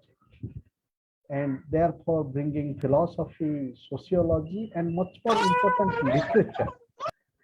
Because the joy that is in the face of Ushaji, you know, from 2003 to 2021, and as it is the birthday of Munshi Premchand. So how do we cultivate an action sociology, especially in the Indian context? The whole poetics of freedom. So with this, let us, dear friends, come together and cultivate some conversations together. And let me Слава also... Україні! Слава Україні! Okay, Liam, and thank you. And let me also not forget just to mention, as Dr. Jia's reference to the need for public toilet, but that public toilet as public spaces, and how do we relate to Indian idea of Lokasangraha, as Professor Pais is Russia, very good. Russia. As Professor Pais is referring to Bhagavad Gita. But in Bhagavad Gita also there is reference to Lokasangraha. So how the public toilets and are become temples as well as schools of learning and Lokasangraha. So with this, let us have please questions and conversations. And I invite friends to write their questions in the chat box as we invite friends to share their thoughts, please. So among us, we had Sudha, a friend from Bangalore, who is also working with social action groups. So Sudha, some thoughts from you, please. Okay, and now Gyan Luigi, please. And any friend who would like to question, please indicate in the chat box or raise hand. In the meantime, we'll just call a few friends, begin with them 1 or 2 minutes and listen to other friends, please. Gyan Luigi? Yes, thank you very much. I hope I am audible. Yes. It was really very interesting. But we cannot see you, you know, have you put on your... me because I have, you can see me now also? Yes. Because I can see you, but... Now we can see you. Yeah, yes, thank you. Yes, I will read the text, the studies with great interest. I must admit I have learned very many points which I unfortunately ignored. What I was wondering about is whether, in a certain sense, in the perspective of Gandhi, for instance, under social action, we should comprehend also the foundations of social action itself, that is the meditation on ourselves and eventually the transformation of ourselves. And I'm thinking in Fuck your particular, mother. I have some, I'm thinking in particular on a point in which in the discourse on Gita, Gandhi says that in his opinion, Mahabharata is a Dharma Grantha. That is, he interprets the Mahabharata not as an epic, but as a kind of contrast within ourselves. That is, the society of Mahabharata is actually for him, in his opinion, the battle of the different tendencies which we naturally have within ourselves. And therefore, I would like to question, to ask, and to reflect on the points whether we should give a more extended concept and interpretation of social action, why therewith comprehending and including in social action the foundation of social action itself, that is the transformation of ourselves, the meditation on ourselves, and the action eventually on ourselves in order to become ethically founded, morally founded persons. So this is my point in this moment. And in this sense, of course, whether we should also reflect on the point that as society is in a certain sense within us, so we are in the sense that we internalize society, the structure of society, we also externalize ourselves in the society. That is, there is an interchange of aspects between the outside the society in the inside and the other way around. So these are the points on which I was reflecting on. But anyway, it was really very, very interesting, and I will try over the next days to take more information about this very interesting point. I thank you very much. Thank you. Thank you, Luigi. And Dr. Pathak, you have a new friend in Vienna when you go that way. And maybe the whole work of international action sociology can include deep thinkers like Luigi and bring that global philosophical dimension. He has worked on Bhagavad Gita, Plato, and so lovely. So now we have Dr. Taha. You have made some comments in the chat box. Dr. Taha, please. Hello. Yes, please. Yeah, good evening. I'm basically from Manu, Hyderabad. Just making a visit to UK for a short duration. I have observed in this country that because I was shocked to see that most of the workers are from local communities only. And generally what we observe in India is that these works are done mostly by so-called untouchables or Dalit communities. But here, all the workers appear to be from normal families. And I did not observe, I made some interaction with them that what kind of education or what kind of work, what kind of what can I say? Is there a kind of force or a kind of compulsory or voluntarily?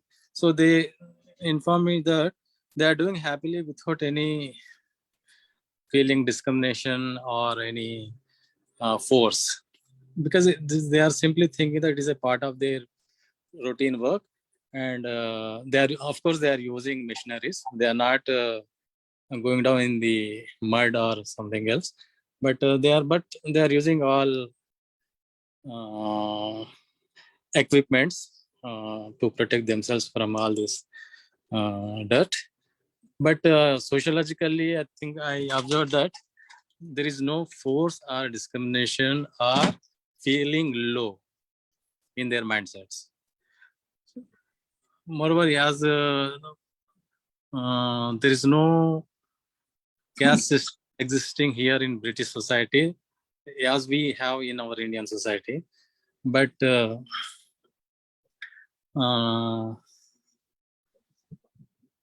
understanding that, because I made brief interactions 4 or 5 times, in a span of 2 weeks.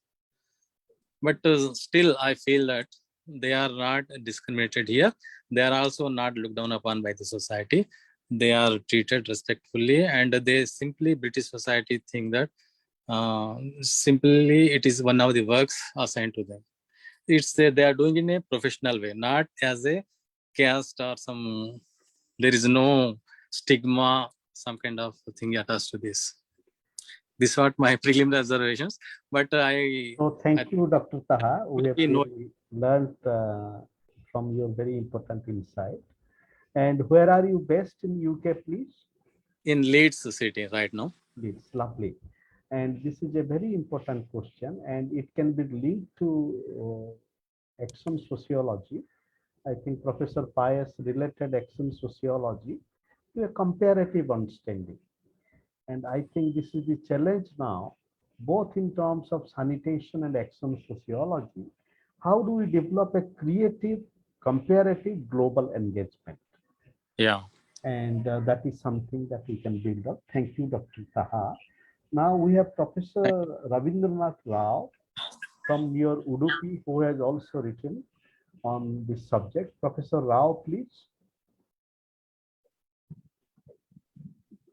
Yes. Are you audible? Yes. Can you hear? Chanakidina, Professor Rao. Everything went on very well. Very happy to participate in the webinar. All of them have spoken very well, interacted. Good session. Enjoyed. Thank you, Professor Rao. And then we have Dr. Sumit Saurabh Srivastava from University of Allahabad, who is also part of the research journey on this topic. Dr. Srivastava, please.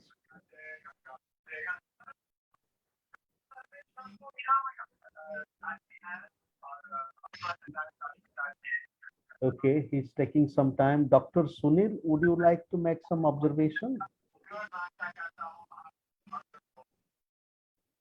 Okay. Professor Neil Ratan sir is there.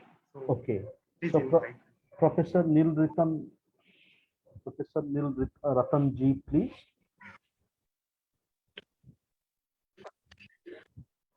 I am an observer and a patient listener.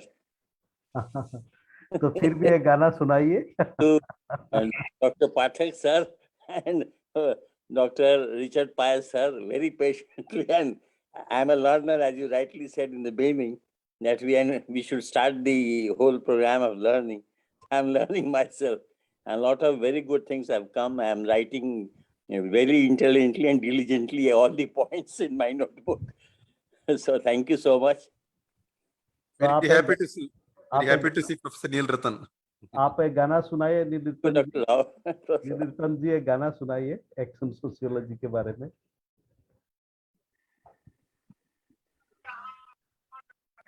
Okay, so thank you, Professor Neil Ratan ji. Now Firoz Alam ji.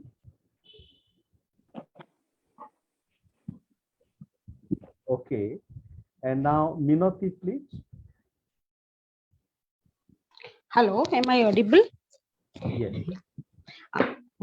Good evening, everyone. So first, I would like to thank. It is an honor and pleasure to listen to Dr. Bindeshwar Pathak and Professor Richard Pais and other speakers. It was really, indeed, very enlightening session. So I have few points I can just was noting down. When Ananta Bhai had initially was talking about the aesthetic practices in our toilets. Everybody knows that how dignityful it is to have a toilet everywhere you go, and especially for the females. But apart from that, there was an article. Now there is a need for the third gender toilets, and the gender neutral toilets, where there are a lot of unwanted things are happening and everybody wants dignity. So we can think about that dimension actually. And Dr. Pathak, even Ananta Bhai and Professor Pais, everybody was talking about karma and dharma. That the word untouchability, it is, it is, I feel that is very inhuman to for us to write and read also about that. So what we can do about the spiritual practices, that is about, I feel it is about seeking our internal unity. You know, the true unity actually lies in the realm of human psychology. But actually all humans actually feel deep attraction towards each other as human being. But you know, what happens, what keeps us away is that is the outer differences. That attraction is not a negative repulsion actually. Rather than that repulsion is a negative attraction. That is what we would say that. So the so-called differences are only external. I mean, what we can do, today's differences and opinions may turn tomorrow into a friendship. So the various differences which spoil us, no, should be removed. Like that, work for a collective goodness of the society. Like they said, I'm not a spiritual expert, but like always Ananta bhai say, no, there is supreme param purusha, supreme father, and param prakriti, like supreme, supreme operative cosmos. So if we think you know, every human being, in every human being there is param purusha is there. So those differences slowly we can probably take it out. So that is one thing. And then Dr. Ziyauddin was telling one thing about that, no, smartness and loss of indigenousness. So at that time one thing was coming to my mind. Even though many places, I will give my own example. In last 2 years, I have encountered many people where no, that scavengers, that machines are being given, but they are just opposing not to use the machine because they are thinking they will lose their livelihood. In that case, what can be done to, you know, to make them accept that one? That is one thing. And one more thing is, one more question actually was coming to my mind. It is very obvious that we need humanity, empathy, and high consciousness to, know, to do this type of projects, or make all the human beings real human beings. Which one is more effective to bring about a change? I mean, the so-called higher caste leaders or the lower caste leaders who can bring about the change? That, no, sometimes it creates a problem, like, no, that because he is from a lower caste, so he is leading this, or he is from the higher caste, which is effective, more effective. So I want to know, Ananta bhai, if time is there, just 1 minute, I can read one poetry, because I that row about that manual scavenger I had. Can I read Yes, it right yes. now? Please read it. Yeah. So that, and if possible, you can put your video on and then read it. yeah, it was just given on prompt about 6 feet under, but I don't know, these things came to my mind, so I just wrote about this, about the manual scavengers. The title is 6 feet under. I bared my body, doused my sense with alcohol to get rid of the stench, but could not douse the face of my hungry family. Just for a few hundred rupees, the law was blatantly ignored. Just for a few hundred rupees, the law was blatantly ignored. To fill my stomach, I cleaned the dirt. It remains with me, the outcast stamp. 6 feet under the savior, I feel your heartbeat, my kids. I'm unable to feel mine. 6 feet under the savior, I feel your heartbeat, my kids. I'm unable to feel mine. Hopefully, I'll be out of the gutter, alive, so together we can die. Thank you so much. Thank you for giving me this opportunity. Thank you, Minati, for your thoughts and poem. And now, dear friends, we will have a brief thoughts from Professor Pais, Dr. Pathak. So, Professor Pais, please. And I'm putting the phone here. Yes, Professor Pais, please. I just want to clarify about the concept of dharma which I spoke. Now, though the concept of dharma is very good, but what you find, it is a static concept.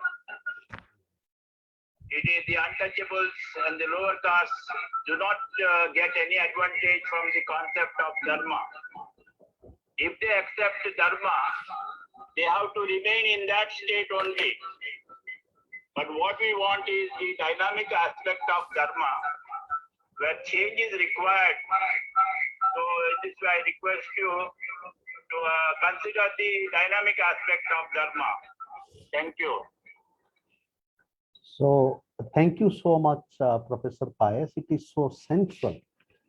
And that dynamic aspect of dharma also includes a critical aspect and a transformative aspect. Therefore, dharma is not just status quo. Dharma is a perennial journey of what is called as upholding. And upholding our world and upholding ourselves. And as it is written in Bhagavad Gita, udhare udharatmana, we would have to uphold ourselves. And that upholding requires a critique of those practices which dehumanize us. So now, Dr. Pathak, please.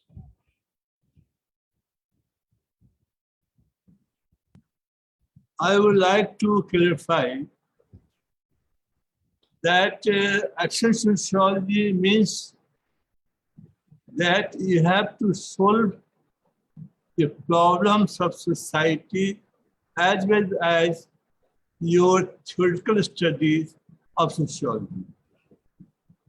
So, suppose I say, if you have not helped anybody in distress, it means we have not worshipped the God.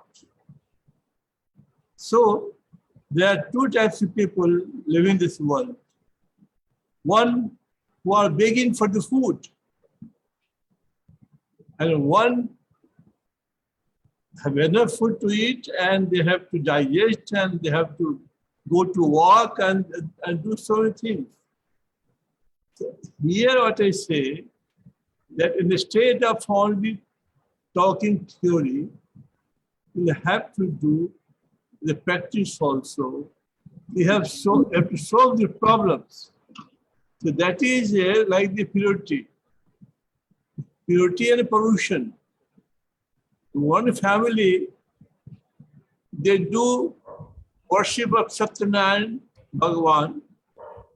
People come from the front. And the pollution that is scavenged come from the background, clean the toilet and take away. The same house, there is a pollution also and purity also. So that I say that pollution should go. And how it can go?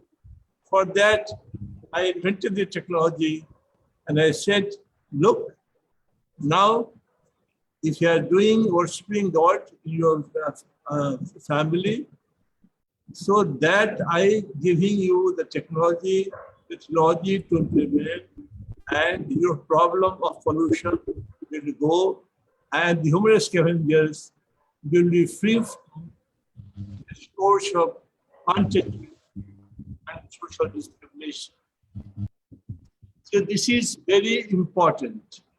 Karma and dharma will take a long time. I am not in support of karma and dharma, but it will take time. Why not? I am in support of, because that is two different things altogether. I have all other definition of dharma.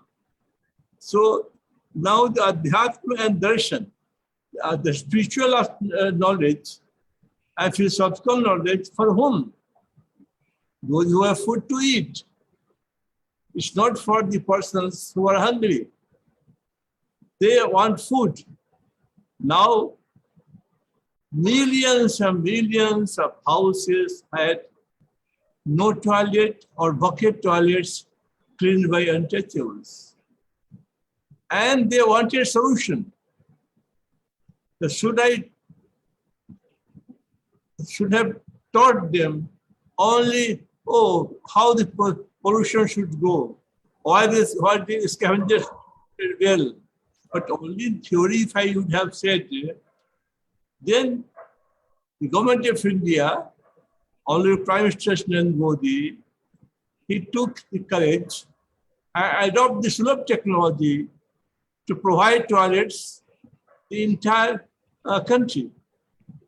So had not been the technology, there is no chance of ending both the practices of defecation in the open and manual clean of night sweat. And also, no public place, a station, railway station, bus stop, religious places, tourist places, no public toilets. And here, people would have gone. Now today, you can just think of no Sulabh in this country. Then what you would have found? So this is what I say, that you will have to do both. You have to do invention, you have to have a technology for the implementation, and that has solved the problem. Otherwise, only I would have talking as a sociologist, only that, oh, there should be no untouchability, no untouchable, nobody should go for defecation open. So, what's the solution? Because I invented the technology, implemented them, and showed to the people, to the government that, look, this is the solution, and this way you can end the problems of both. And actually Bangladesh, Vietnam, India, and Sulabh also. So we have, so what I'm just, I don't want to go in detail, just I want to conclude to say that what I say action sociology means that you will have to talk, teach in theory, but we will have to talk about the solution of the problems. Now, sociology in action, that theory or practice done by others, you teach in sociology in action or social action. Here in action sociology, you do action yourself. Your house is not cleaned, and if you clean yourself, that is action sociology. Somebody comes for you and do, that is not enough. So I just conclude now that Dr. Ziyauddin, I entirely agree with him that smart towns and smart cities should be in consonance with what technology we have, what money we have, and accordingly we plan our towns and cities. Now, I told you only 500 cities, they teach 32%, and 200 towns, only 8%, and Delhi, the capital of India, it teaches only 69%, and there you are thinking to provide a smart town. You are not able to give toilets to, you are giving to this technology of the sewage system so far. So smart town, the concept of the smart towns and cities are welcomed, but it should be like what we have done, indigenous method, a paradigm shift from centralized to decentralized. Centralized system cannot do the smart city. So this is very important. Time is short, so I agree with him, and I just say that action sociology means we have to teach theories and also the action, and what we have invented, I have invented the technologies, all can give bread, job, self-employment to the students who will study the action sociology. With this word, thank you. I think I request you, there should be another webinar on this topic for minimum 2 to 3 hours, and then you can do justice to this subject. Thank you. Thank you, Dr. Pathak. Yes, we will nurture another webinar, maybe after 2 weeks, if it is okay. We'll check with you. Yes. So, dear friends, it has been an enriching journey. And now, slowly, we are coming to our point of embracing each other and meeting again. And so now I invite Minati to please say a word and the song of thanks. And before that, if it is okay, I would just present a few lines of a poem, and it goes like this.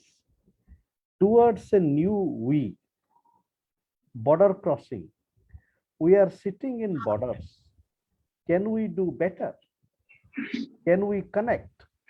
How can we connect unless we go beyond sameness and difference? Unless we have self-critique and mutual grace?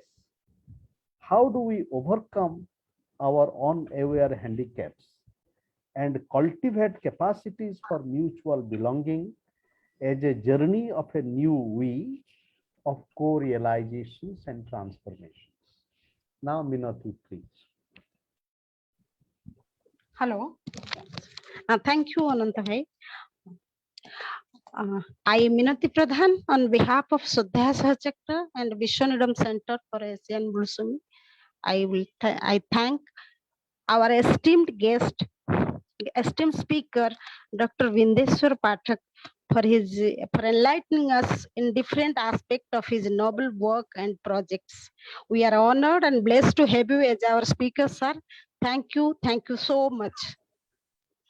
We also thank our chief speaker, Professor Richard Pais, for explaining very detailed his action theory and so well.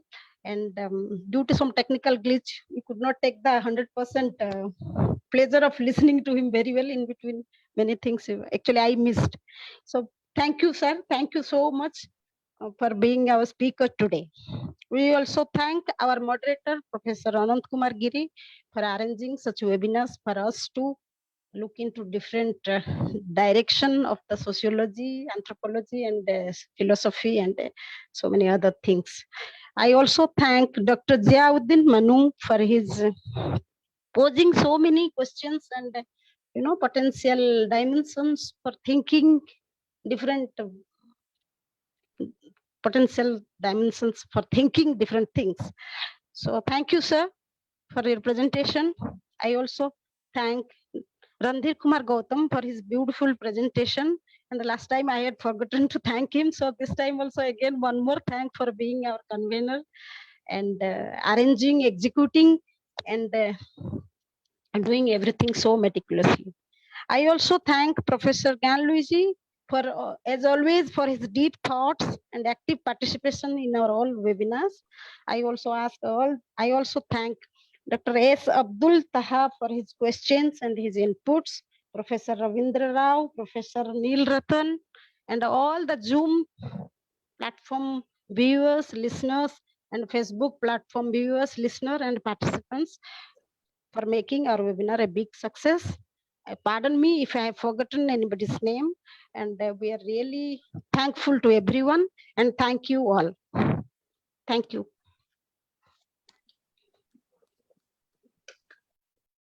Thank you so much. Neil sir, good evening. Ananta bhai,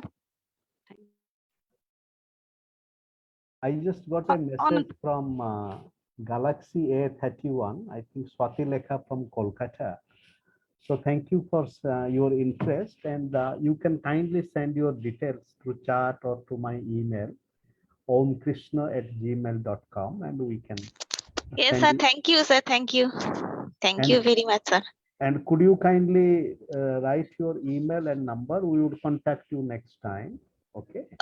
Okay, sir. I actually write you my email number in this chat box. Okay. So Randhir, you can kindly take note of it, and then just 1 minute. Yes, sir. Please, sir, issue e-certificate. Yes. We'll issue the certificate. Where, sir? In the email? I think Randhir can help with, we would issue the certificate. Yeah. So then, dear friends, it is the moment to again move forward to Thank you, meeting sir. again. Okay, And sir. Okay, sir. Dr. Pathak, Dr. Zia, Professor Pais, Thank and you. Randhir. Let us then think of Thank you. Dr. Pathak. After 2 weeks, this Sunday, let us focus and we will have a extended discussion on action sociology, the further dive.